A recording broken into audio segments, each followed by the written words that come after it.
Hi friends, అందరికీ good morning అండి. అందరికీ షాలోమ్ అండి. బాగున్నారండి? అందరూ క్షేమంగా ఉన్నారా? నేను కూడా క్షేమంగా ఉన్నాను. నేను క్షేమంగా ఉన్నా కాబట్టి మేము ముందుకు వచ్చాను. మీరందరూ క్షేమంగా ఉండున్నట్లయితేనే నా వీడియో చూస్తారు. నా వీడియో చూసే వాళ్ళ గురించి చెప్తున్నా ఫ్రెండ్స్. సో ఈరోజు దేవుడు మనకు అనుగ్రహించినందుకు ఆయనకు కృతజ్ఞతలు చెప్పుకుందాం, స్తుతులు చెప్పుకుందాం. మనమైతే ఈరోజు మన దేవుని వాగ్దానము చదువుకుందాము. దేవుడు మనల్ని సజీవ లెక్కలో ఉంచాడు కదా, భద్రపరిచాడు కదా. కాబట్టి మరి ఆయన వాగ్దానం చదువుకొని ఆయనను మహిమపరుచుదాము. నా ఆత్మ నా రక్షణకుడైన దేవుని యందు ఆనందించను. మళ్ళీ చెప్తున్నా ఫ్రెండ్స్, నా ఆత్మ నా రక్షకుడైన దేవుని యందు ఆనందించను. సో ఫ్రెండ్స్, మన ఆత్మ మన దేవుని యందు ఆనందించడం చాలా గొప్ప విషయం కదా. కాబట్టి ఈరోజు మన సజీవ లెక్కలో ఉన్నాం మనమైతే. కాబట్టి దేవుడికి ఎంతైనా మనం స్తుతులు చెల్లించాలి, ఆయనను గణపరచాలి. డే అంతా కూడా మనం ఆయనను గణపరిచేలాగున మనము గడుపుదాం ఫ్రెండ్స్. ఆయనని మహిమపరచులాగున మనం గడుపుదాం. ఈరోజు జన్మించిన పిల్లలకు దేవుడు దీవించి ఆశీర్వదించిన గాక. మరి బర్త్డేస్ సెలబ్రేషన్స్ చేసుకునే వాళ్ళందరికీ కూడా యేసయ్య బ్లెస్సింగ్స్ ఇచ్చిన గాక. యేసయ్య బ్లెస్సింగ్స్ ఇస్తున్నాడు. మ్యారేజ్ డేస్ జరుపుకునే వాళ్ళందరికీ కూడా యేసయ్య బ్లెస్సింగ్స్ ఇస్తున్నారండి. పొందుకోండి, ఆయన బ్లెస్సింగ్స్ పొందుకోండి. మరి కొత్త పనులు స్టార్ట్ చేసే వాళ్ళు కూడా చెప్తున్నారు ఫ్రెండ్స్, కొత్త పనులు స్టార్ట్ చేసే వారికి కూడా దేవుడు దీవించుగాకండి మిమ్మల్ని. మరి ఈరోజు ప్రేయర్ టాపిక్, ఆయన మనం వాగ్దానంలో ఉన్నట్టుగా ఆయన దేవుని యందు ఆనందించడం. దేవుని స్తుతిస్తారు కొంతమంది, కానీ మనస్ఫూర్తిగా స్తుతించరు. ఏదో డ్యూటీ లాగా, వర్క్ లాగా ఆయనని స్తుతిస్తారు.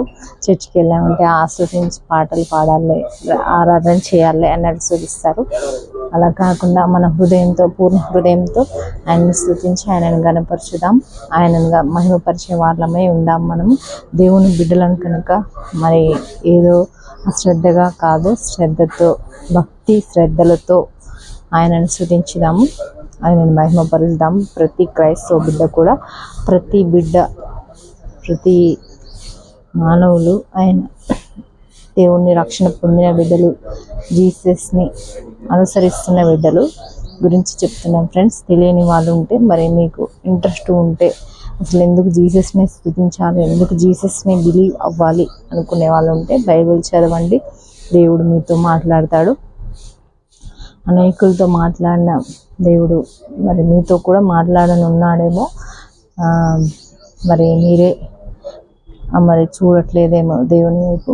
చూడండి, దేవునికి అసాధ్యమైనది ఏది లేదు, అన్నీ సాధ్యంలే ప్రభువుకు. అది మనకి ఏదైనా అనుగ్రహించాలంటే దాని టైంని బట్టి.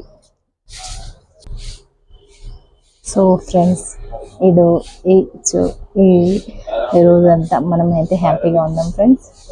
దేవుని యందు ఆనందిద్దాము. ఆయనని బైబిల్ చదవడం, ఆయన స్తుతించడం ఓన్లీ ఏదో రూల్ అన్నట్టు చేయకండి.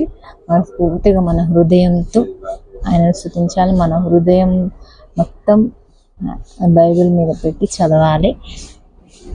అప్పుడే మనకు అర్థమవుతుంది. బైబిల్ అయినా ఆయన ప్రేమ అయినా అర్థమవుతుంది. ఈరోజు ప్రేయర్ టాపిక్ ఇది కాబట్టి ప్రేయర్ చేయండి. ప్రేయర్ టాపిక్ గురించి నా వీడియో డైలీ చూసే వాళ్ళు ఉండొచ్చు. దేవుడు ప్రతి ఒక్కరితో మాట్లాడతాడు. కాబట్టి నా వీడియో చూసే వాళ్ళలో ప్రార్థన భారం కలిగిన వాళ్ళు ఉండొచ్చు ఫ్రెండ్స్. వాళ్ళకు చెప్తున్నాను, తప్పకుండా ప్రేయర్ చేయండి. మనస్ఫూర్తిగా దేవునిలో ఆనందించాలని మనం కోరుకున్నాము. క్రైస్తవ బిడ్డలందరూ మరి నిత్య రాజ్యానికి ప్రతి ఒక్కరు వారసులు కావాలని మనస్ఫూర్తిగా మనం క్రైస్తవులందరినీ కోరుకోవాలి. ఎవరం కూడా తప్పిపోవద్దు మార్గాన్ని, ఆయన పరలోక రాజ్యాన్ని మిస్ చేసుకోవద్దు. So bye friends, God bless you అందరికీ. మీరు కామెంట్ చేయండి, మీ బర్త్డే సెలబ్రేషన్స్ ఉంటే